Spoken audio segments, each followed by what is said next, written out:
पिछले क्लासेज में हमने पढ़ा था प्रारंभिक नगरों की कहानी, हड़प्पा सभ्यता का पुरातत्व।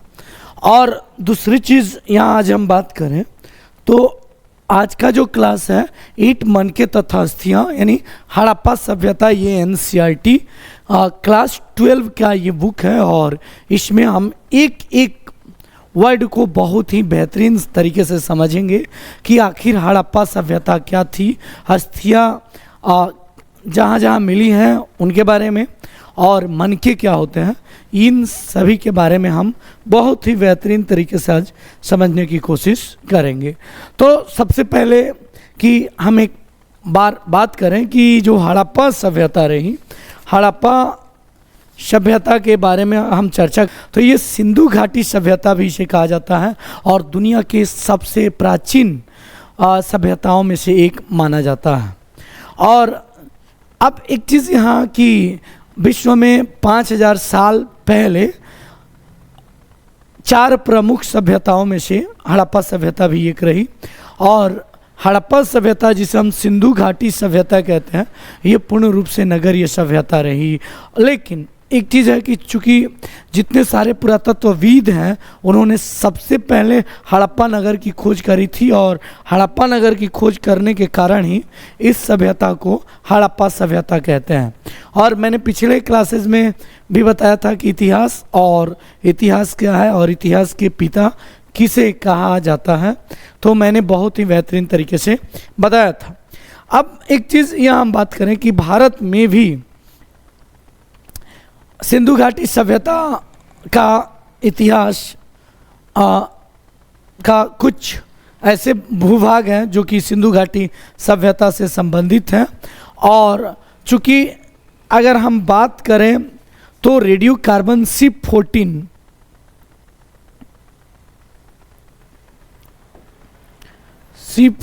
रेडियो कार्बन के अकॉर्डिंग तो सिंधु सभ्यता का जो सर्वमान्य जो तिथि है ये लगभग 2400 ईसा पूर्व से लेकर 1700 ईसा पूर्व तक माना जाता है C14 के तहत। और सिंधु घाटी सभ्यता का जो आकार है ये पूर्ण रूप से ये त्रिभुजाकार रहा है। और यहाँ बात करें तो C14 के बारे में थोड़ी बात जान जाए। अभी मैंने यहाँ बताया है कि C14 और C14 के बारे में हमें जानने की ज़रूरत है। तो कार्बन 14 की खोज अमेरिका के एक बहुत बड़े वैज्ञानिक थे, रसायन शास्त्री B.F. लीवी के द्वारा ये खोज की गई थी, जिसे 1946 में ये खोज किया गया था। और इस पद्धति के तहत जिसे हम कार्बन 14 की मात्रा जितनी कम रहती है वह वस्तु उतना ही प्राचीन मानी जाती है। अब सिंधु घाटी सभ्यता की खोज की बात करें तो 1921 में दयाराम साहनी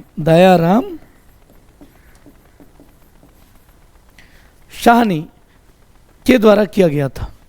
अब लेकिन वर्तमान खोजों से पता चला है कि सिंधु घाटी सभ्यता मिस्र, मेसोपोटामिया और चीन की सबसे प्राचीन सभ्यताओं से भी बहुत ही अधिक उन्नत सभ्यता थी। और इस सभ्यता का विकास हम सिंधु नदी और घग्गर, जिसे हम हकड़ा और प्राचीन समय में इसे सरस्वती नदी के भी नाम से जाना जाता था, इस नदी घाटियों के किनारे हुआ था हड़प्पा सभ्यता का विकास। अब बात करें तो मोहनजोदड़ो, कालीबंगा, लोथल, धौलावीरा यहाँ आपको दिखेगा, सुत्का-गंडकोर, बालाकोट, सुत्का-कोट, रंगपुर, लोथल, ये सारे के सारे आप देखेंगे यहाँ, तो ये सब नदी घाटियों के आसपास इस सभ्यता का विकास हुआ। और लेकिन 2014 में हरियाणा के फतेहाबाद ज़िले में एक बहुत बड़ा गांव है भिंडाड़ा, जहां 2014 में सिंधु घाटी सभ्यता का अब तक का सबसे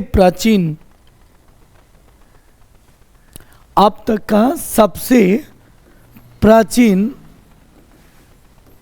स्थल की खोज की गई, खोज की गई और इसकी स्थापना लगभग कार्बन C14 के तहत थी और बहुत सारे पुरातत्ववेदा और इतिहासकारों ने लगभग इसकी जो तिथि आंकी है 75 से 70 ईसा पूर्व। तो इससे पता चलता है कि पूरे विश्व में अगर कहीं सबसे पहले सभ्यता का विकास हुआ तो ये भारत में हुआ और इसमें हम हड़प्पा सभ्यता को ले सकते हैं। और पुरातत्ववेदा और इतिहासकारों का भी ऐसा मानना है कि सिंधु घाटी सभ्यता बेहद विकसित सभ्यता रही और इसके अनेकों शहर बार बार बसे, बार बार उजड़े।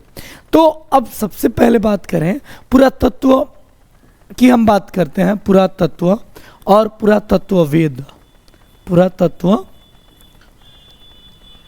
पुरातत्ववेद ये होते क्या हैं और इसे क्या कहा जाता है। तो यहाँ आपको यहाँ हड़प्पाई मुहर संभवतः हड़प्पा अथवा सिंधु घाटी सभ्यता की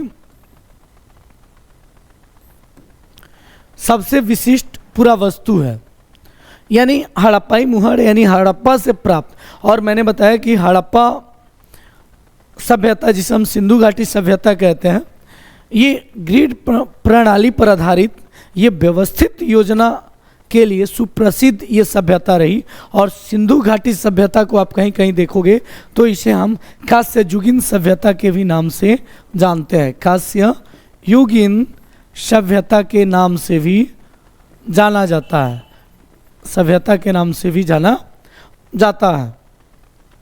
और जो कि आज उत्तर पूर्वी अफगानिस्तान से लेकर पाकिस्तान और उत्तर पश्चिम भारत तक फैली हुई थी और सिंधु घाटी और घग्गर हकड़ा नदी के घाटियों में फली फूली।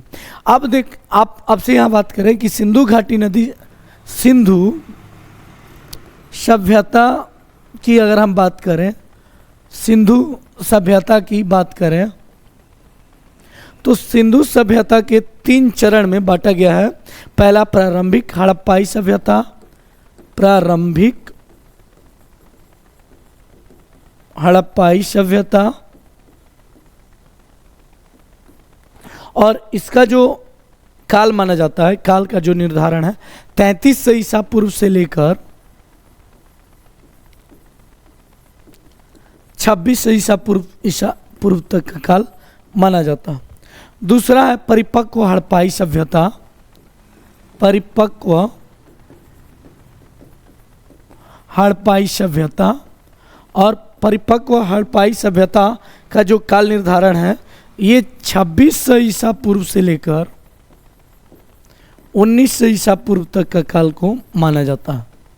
और तीसरा जो है लास्ट है जिसे हम उत्तर हड़प्पाई सभ्यता के नाम से जानते हैं, उत्तर हड़प्पाई सभ्यता के नाम से जानते हैं।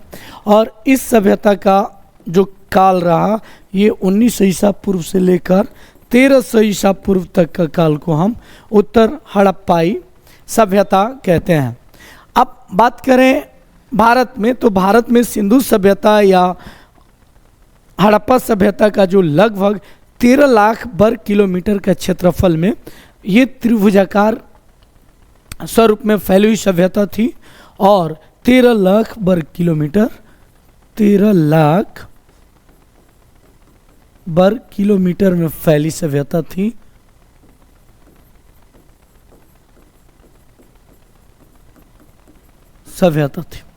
तो अब यहाँ एक बार तो हड़प्पाई मुहर संभवतः हड़प्पा अथवा सिंधु घाटी सभ्यता की सबसे विशिष्ट पुरावस्तु है। पुरावस्तु का मतलब होता है कि प्राचीन वस्तुएं जो कि ऐतिहासिक रूप से बहुत ही महत्वपूर्ण है और उस समय के ऐतिहासिक काल को और घटनाओं को कहीं ना कहीं उस अपने साक्ष्य के माध्यम से दर्शाती है। और यहाँ सेलखड़ी नामक पत्थर, ये सेलखड़ी नामक पत्थर जो है ये इससे बहुत सारे मुहर प्राप्त हुए हैं जिस पर जानवरों के चित्र और साथ ही साथ एक ऐसी लिपि उत्कीर्ण है जिसे अभी तक नहीं पढ़ा गया है। तो सेलखड़ी की पत्थर एक उजले कलर का एक संगमरमर के दानेदार की तरह एक पत्थर होता है जो कि पहले यानी सिंधु घाटी सभ्यता में इसे मुहर के रूप में यूज किया जाता था और इस मुहर पर जानवरों के चित्र अंकित हुआ करता था। साथ ही साथ उसमें ऐसी लिपि का उत्कीर्ण किया गया है, ऐसी लिपि उसमें लिखी गई है जो अभी भी पढ़ा नहीं गया है और जिसके कारण हमें उस समय बसे लोगों के जीवन के विषय में उनके द्वारा जो वस्तुएं छोड़ी गई हैं, जिसे हम पुरा वस्तुएं कहते हैं, जैसे जो अभी साक्ष्य मिले हैं जिसमें आवास, मृदभांड का मतलब होता है मिट्टी से बने बर्तन, आभूषण जिसे हम ज्वेलरी कहते हैं यानी, और औजार तथा मुहरे, दूसरे शब्दों में कहें तो ये पुरातात्विक साक्ष्यों के माध्यम से हमें हड़प्पाई सभ्यता के बारे में बहुत ही बेहतरीन जानकारी प्राप्त होती है। यानी कहने का मतलब है कि हड़प्पाई सभ्यता, जिसे हम इंडस सिविलाइजेशन या हम सिंधु घाटी सभ्यता कहते हैं, अभी भी इसकी लिपि पढ़ी नहीं गई है और जो उस समय के यानी सिंधु घाटी सभ्यता से जो प्राप्त हमें जो साक्ष्य मिले हैं, जिसमें मुहर, बहुत सारी मृदभांड, आभूषण, औजार, ये और उस मुहर पर जो भी लिपि अंकित है ये अभी तक पढ़ा नहीं गया है, लेकिन जो साक्ष्य मिले हैं उसके आधार पर हम हड़प्पा सभ्यता के लोगों के बारे में हम जानकारी प्राप्त करने की प्रयत्न करते हैं। अब हम देखेंगे कि हड़प्पा सभ्यता के विषय में और हम कैसे कैसे और किस तरीके से हमें जानकारियाँ प्राप्त होती है और हम अन्वेषण करेंगे कि पुरातात्विक साक्ष्यों की व्याख्या कैसे की जाती है। तो सबसे पहले हम यहाँ जानेंगे कि पुरातत्व होता क्या है, जिसे हम हिंदी में इंग्लिश में कहते हैं आर्कियोलॉजी, यानी व्हाट इज़ आर्कियोलॉजी।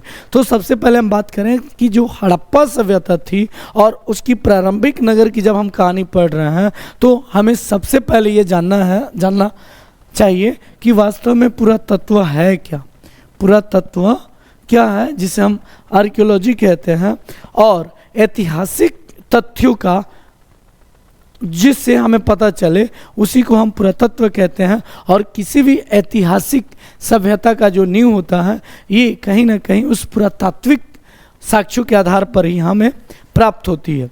इतिहास भी प्रमाणिक है जो कि जिसके आधार पर हम उस समय के सभ्यता के बारे में बहुत बेहतरीन तरीके से जानने की कोशिश करते हैं। विभिन्न स्थानों पर, अलग अलग स्थानों पर बहुत सारे उत्खनन किए जाते हैं और उसके दौरान जो हमें पुरातात्विक यानी पूरा प्राचीन जो वस्तुएं मिलती हैं उसके आधार पर विद्वान या पुरातत्ववेता अथवा पुराविद क्या करते हैं, उस पर जांच पड़ताल करते हैं और वे धरती के भीतर छिपी पुरातात्विक सामग्री के आधार पर वे किसी देश के इतिहास को बहुत ही बेहतरीन तरीके से समझाने की कोशिश करते हैं। अगर हम बात करें वैज्ञानिक तथ्यों के आधार पर तो भौतिक जीवन का ज्ञान भी हम इन साक्ष्यों से हम प्राप्त कर सकते हैं और जो कि हमें बहुत ही महत्वपूर्ण है हड़प्पाई सिविलाइजेशन के बारे में, यानी हड़प्पा सभ्यता के जीवन काल और जीवन सभ्यता के बारे में जानने के लिए। तो सबसे पहले पुरातत्वविद ने सिंधु घाटी के समीप उत्खनन के दौरान जो पुरातात्विक जो सामग्री प्राप्त हुई हैं उसी के आधार पर हड़प्पा सभ्यता के प्रारंभिक नगरों की कहानी लिखा गया है।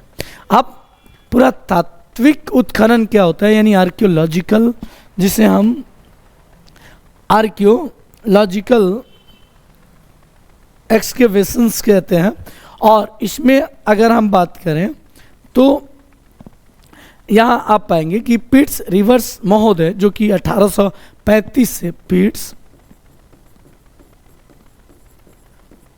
रिवर्स महोदय जिनका समय काल 1835 से लेकर 1902 की ईस्वी तक का काल माना जाता है, और उन्होंने ही पुरातात्विक स्तरीकरण के वैज्ञानिक अध्ययन का नींव मिस्र यानी इजिप्ट में डाला था, जब उन्होंने मिस्र की सभ्यता से संबंधित वहाँ खुदाई करी थी। और जिस किसी भी स्तर के बारे में अगर हमें विस्तृत जानकारी मिलती है तो उस गहराई पर 36 उत्खनन किया जाता है। अब एक चीज़ हम बात करें तो पुरातात्विक जितनी सारी वस्तुएं होती हैं, जितनी गहराई पर वो मिले उतनी ही वो वस्तुएं या वह चीज़ें उतना ही पुरातात्विक या पूरा माना जाता है, बहुत ही प्राचीन माना जाता है। अब एक चीज़ यहाँ कि ये यूपीएससी बीपीएससी में पूछा हुआ सवाल है कि कलकत्ता में एशियाटिक सोसाइटी की स्थापना किसने किया था? तो कलकत्ता में एशियाटिक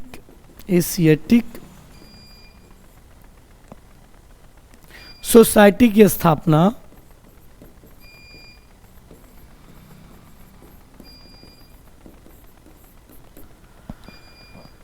की स्थापना 15 जनवरी 1784 ईस्वी को किया गया था। और ये बहुत ही इम्पोर्टेंट है। और इस तरीके से भारत में एशियाटिक सोसाइटी की स्थापना के बाद से भारत में भी भारतीय इतिहास जानने के लिए पुरातात्विक अन्वेषण का आरंभ हुआ। 1861 में भारत में पुरातत्व विभाग की स्थापना हुई थी।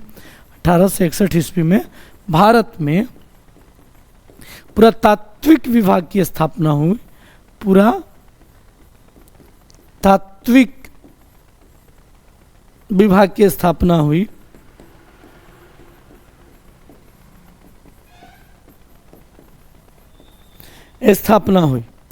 और इसमें कनिंघम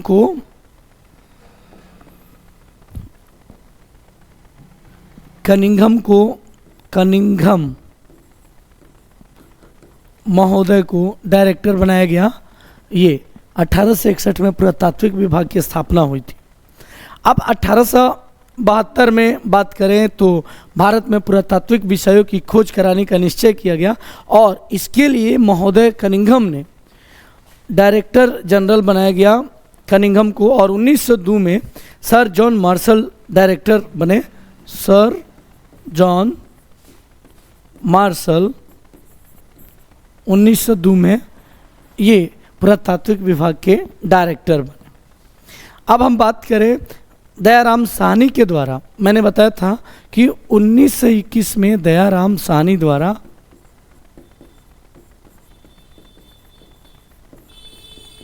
हड़प्पाई सभ्यता की खोज की गई थी। और यह मोहरों के आधार पर 1924 में भारतीय पुरातात्विक जो सर्वेक्षण के डायरेक्टर हैं जनरल सर जॉन मार्शल ने समस्त विश्व के सामने एक नई सभ्यता यानी सिंधु घाटी सभ्यता की खोज की घोषणा की गई थी। तो अगर हम बात करें तो 1924 में ये पूरे विश्व पटल पर लाया गया। पूरे विश्व पटल पर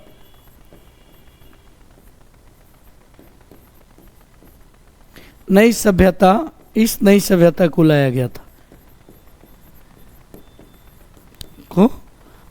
गया और ये बताया गया कि भारत की जो सभ्यता रही एक बहुत ही प्राचीन सभ्यता रही। अब बात करते हैं हड़प्पा सभ्यता की खोज की कहानी और हड़प्पा सभ्यता की किस तरीके से खोज हुई थी। तो हड़प्पा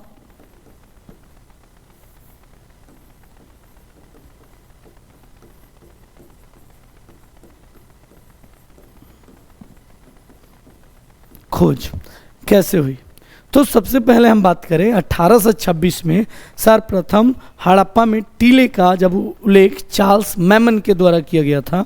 1826 में चार्ल्स मैमन द्वारा हड़प्पा टीले की बात कही गई थी।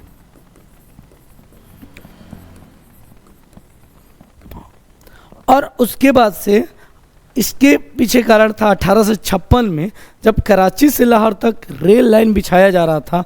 उसी दौरान खुदाई के दौरान जॉन ब्रटन और विलियम ब्रटन नामक अंग्रेजों ने कुछ पुरातात्विक अवशेष पाया और 1856 में कराची से लाहौर तक रेलवे लाइन बिछाने के क्रम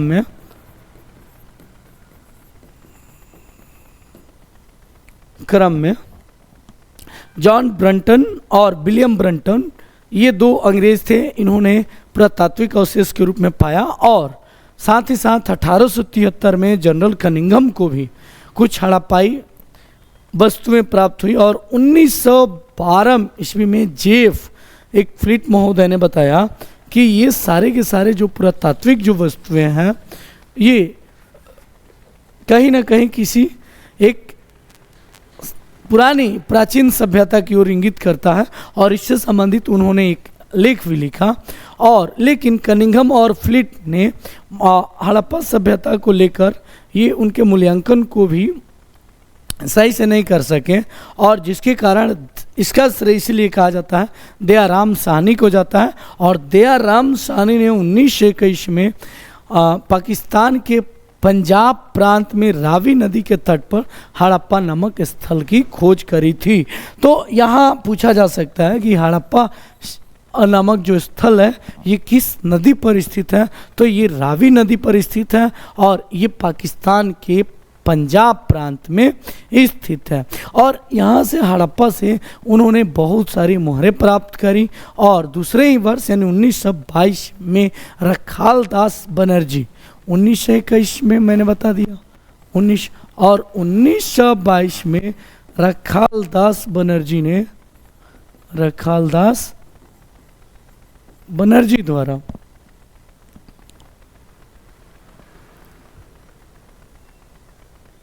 मोहनजोदड़ो की खोज की गई।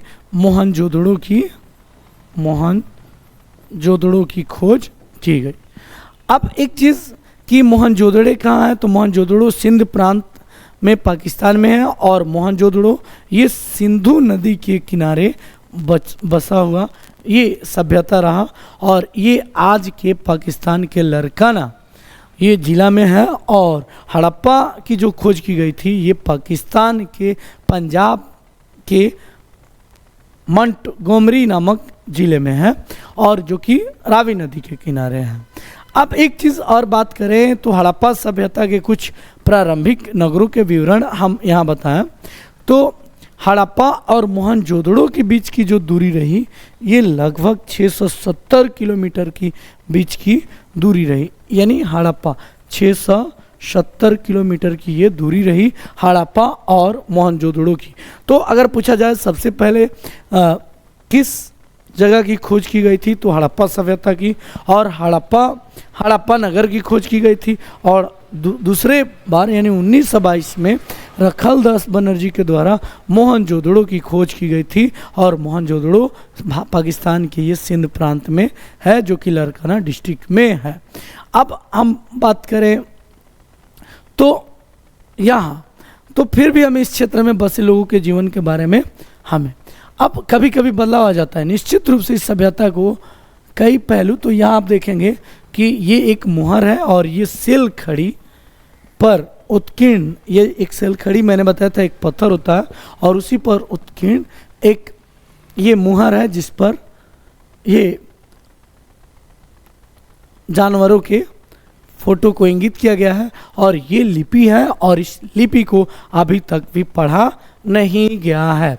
अब आगे चलें कि पारिभाषिक शब्द तो मैंने बता दिया कि सिंधु घाटी सभ्यता को हम हड़प्पा सभ्यता कहते हैं और पुरातत्वविद संस्कृति शब्द का जो प्रयोग है ये पुरातत्व वस्तुओं के ऐसे समूह के लिए किया जाता है जो विशिष्ट शैली के होते हैं, यानी खास शैली के होते हैं जो कि कहीं ना कहीं जिसका संबंध एक साथ एक विशेष या किसी निश्चित भौगोलिक क्षेत्र में किसी निश्चित कालखंड से संबंधित होते हैं। अब यहाँ दिया है कि यहाँ हड़प्पा जो सभ्यता रही इसमें बहुत सारी जो विशिष्ट जो वस्तुएं रही, इसमें मुहरे, मन के बाट, पत्थर के फलक और पकी हुई ईंटें।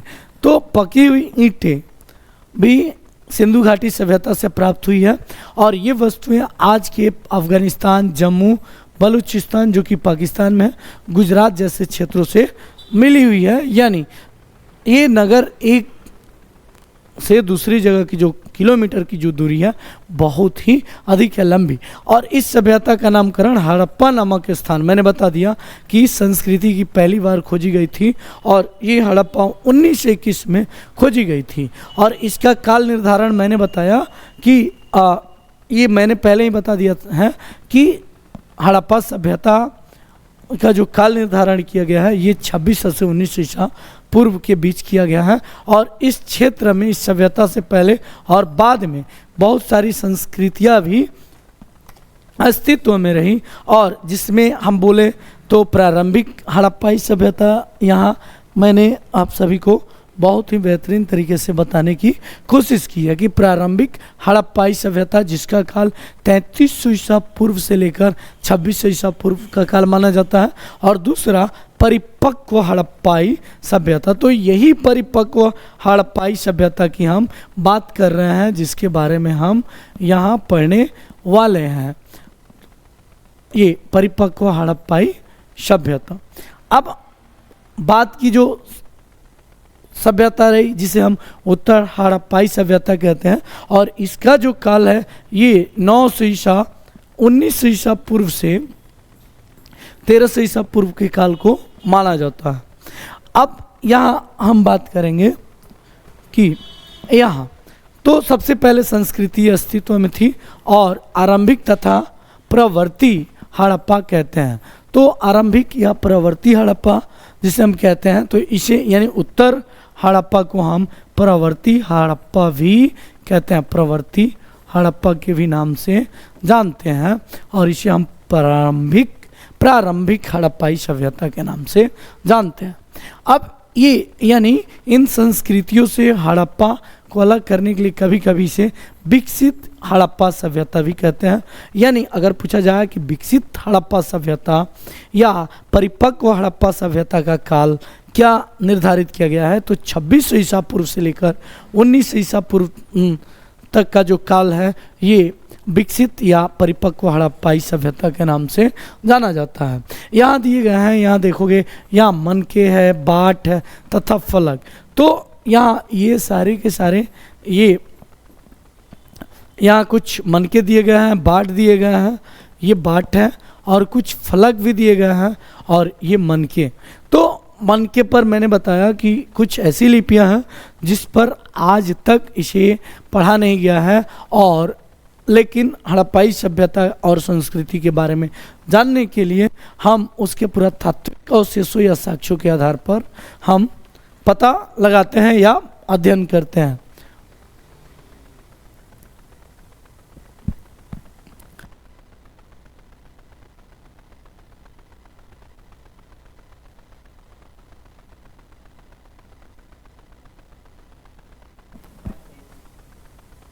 हाँ?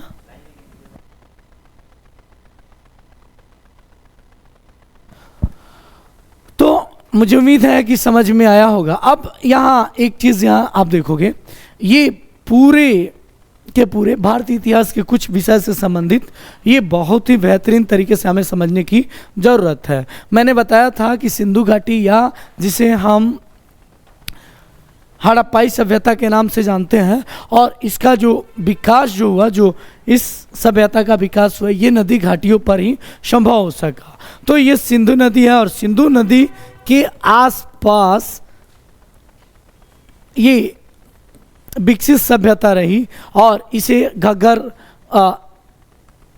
नदी घाटी और सिंध नदी घाटियों में ये तो मोहनजोदड़ो, ये है मोहनजोदड़ो, और ये रावी है, और रावी नदी पर ही हड़प्पा सभ्यता की खोज हुई थी। तो इस रावी हड़प्पा और रावी नदी, हड़प्पा जो कि रावी नदी और मोहनजोदड़ो जो कि सिंधु नदी, और इन दोनों के बीच में लगभग मैंने बताया कि 670 किलोमीटर की दूरी रही। अब बात कर रहे हैं कि भारत में भी कुछ ऐसे हिस्से हैं जिसमें धौलावीरा, आप लोथल, रंगपुर, नागेश्वर, जो कि यहाँ भी देखोगे कि लोथल साबरमती नदी के किनारे, और रंगपुर माही नदी के किनारे नर्मदा नदी, और यहाँ राखीगढ़ी, बनवाली, कालीबंगन, ये सब यमुना, और ये सारे के सारे नदियों घाटियों के आसपास ही कहीं ना कहीं किसी न किसी तरीके से ये विकसित सभ्यता हुई। मांडा, ये सारी की सारी ये भारतीय इतिहास के बेहद इम्पोर्टेंट पार्ट है, जो कहीं ना कहीं हमारी प्राचीन सभ्यताओं को दर्शाती है। अब सबसे पहले बात करते हैं, बहुत सारे बच्चे हैं जो कि बीसी और एडी को लेकर कंफ्यूज रहते हैं। बीसी जिसे हम हिंदी में ईसा पूर्व कहते हैं, यानी कहने का मतलब है before Christ, B for before और सी फॉर क्राइस्ट, यानी ईसा पूर्व से। यानी कभी कभी आप तिथियों से पहले एडी भी हम लगाते हैं, और एडी का जो मतलब होता है एनो डोमिनी, और एनो डोमिनी दो लैटिन वर्ड से बना है, एनो और डोमिनी।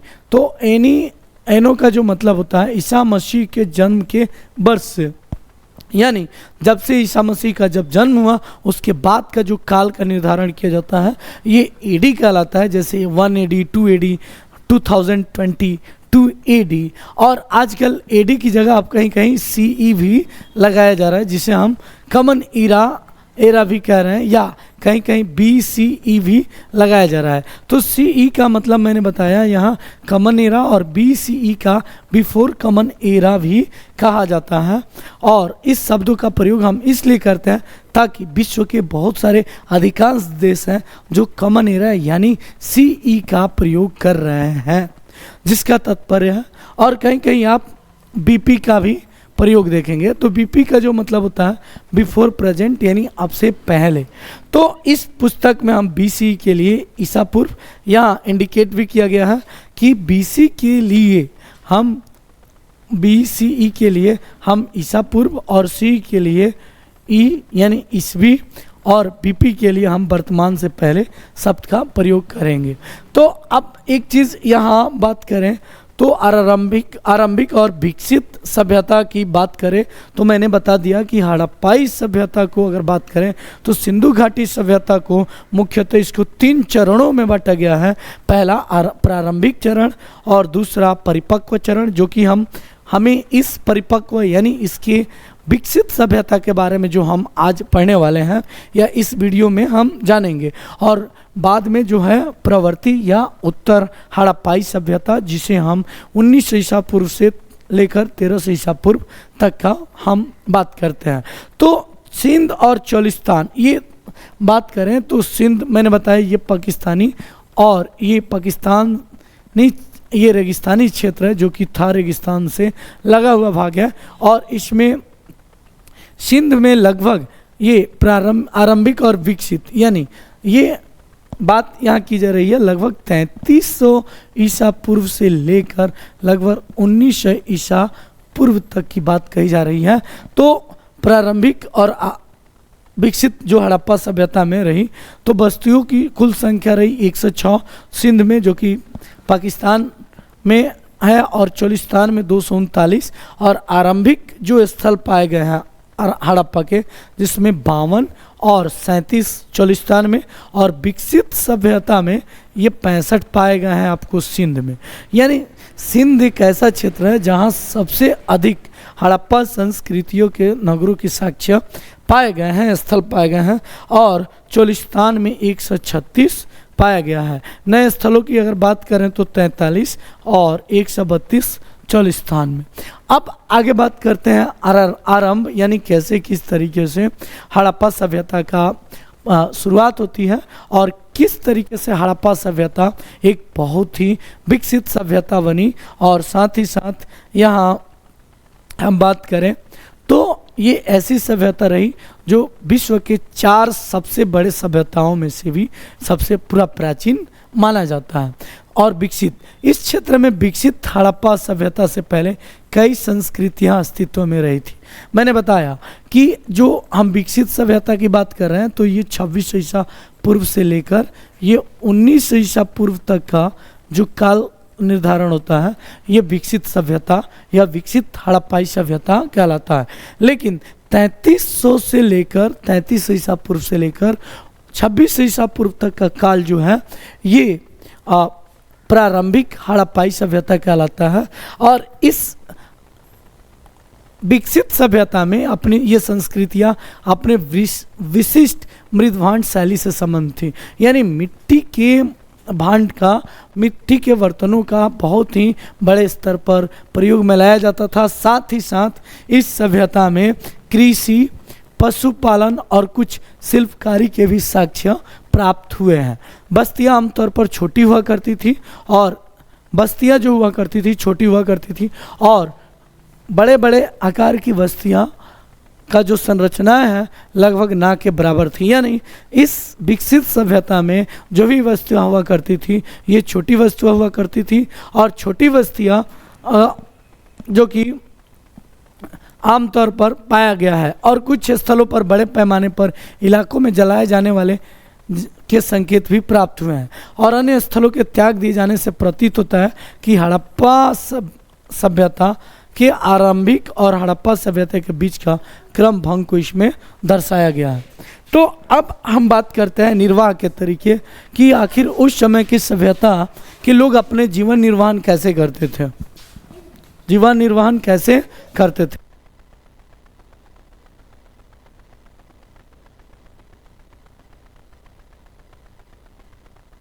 तो यहाँ देखेंगे कि हड़प्पा सभ्यता के जो निर्वहन के जो तरीके थे, जो लोगों का नहीं वो नहीं कि मैंने अभी मानचित्र में बताया कि विकसित जो हड़प्पा संस्कृति रही ये ऐसे स्थानों पर पनपी जहाँ पहले से आरंभिक हड़प्पा संस्कृतियाँ अस्तित्व में रही थीं, और संस्कृतियों में कई ऐसे तत्व भी पाए गए हैं जिनमें निर्वहन के तरीके को भी उसमें शामिल किया गया है, और जो कि कहीं ना कहीं इनके निर्वहन यानी जीवन जो शैली थी कुछ न कुछ तरीके से ये समान थी। हड़प्पा सभ्यता के निवासी कई प्रकार के पेड़ पौधे से प्राप्त उत्पाद यानी बहुत सारे पेड़ पौधों से उत्पाद प्राप्त करते थे, और जानवरों जिसमें मछलियाँ भी शामिल थी ये भोजन के रूप में उपभोग किया करते थे।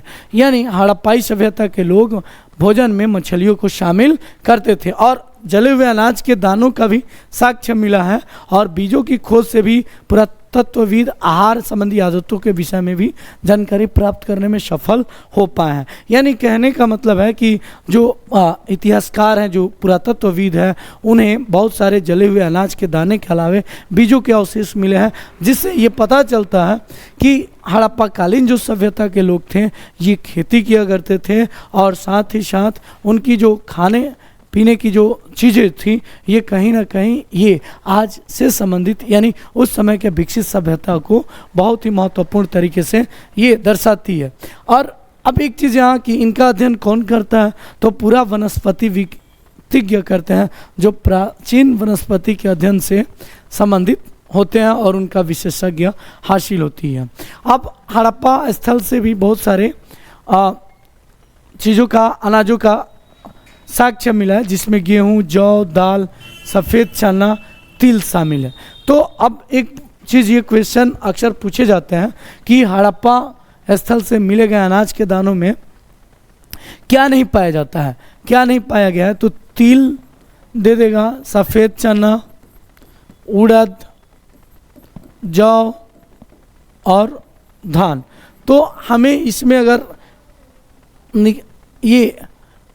अगर हमें इसमें चूज करना हो तो धान और ये उड़द ये वहाँ नहीं पाए गए थे, और तिल का भी जो साक्ष्य मिला है ये हड़प्पाई सभ्यता या हड़प्पा वाले क्षेत्रों पर मिला है, और बाजरे के दाने गुजरात के स्थल से प्राप्त हुआ है।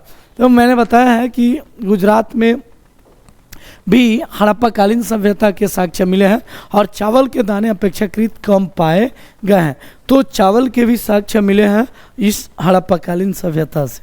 ठीक है, अब यहाँ हड़प्पा स्थलों से जानवरों की हड्डियाँ भी मिली हैं, जिसमें जो मवेशी हैं बकरी, भैंस और सूअर की हड्डियाँ शामिल हैं। तो ये अगर पूछा जाए कि हड़प्पा स्थल से जानवरों की हड्डियों में किन किन मवेशियों के हड्डियाँ पाई गई हैं, तो आप इन्हें बकरी, भैंस और ये लिख सकते हैं। पूरा प्राणी विज्ञानियों अथवा जीव पुरातत्वविदों द्वारा किए गए अध्ययनों से संकेत मिलता है कि ये सभी जानवर पालतू थे। तो अगर पूछा जाए हड़प्पा कालीन सभ्यता में कौन कौन से जानवर पालतू थे, तो आप बोलेंगे बकरी, भैंस और सूअर। और यहाँ जंगली प्रजातियों जैसे वरा और हिरण तथा घड़ियाल की हड्डियाँ भी हमें प्राप्त हुई है। अब ये लेकिन हमें ये नहीं पता चल पाया है कि क्या हड़प्पा निवासी यानी हड़प्पा संस्कृति में रहने वाले लोग इन जानवरों का शिकार करते थे या आखेटक जो समुदाय थे, यानी जो शिकारी हुआ करते थे, क्या इनका मांस का सेवन करते थे।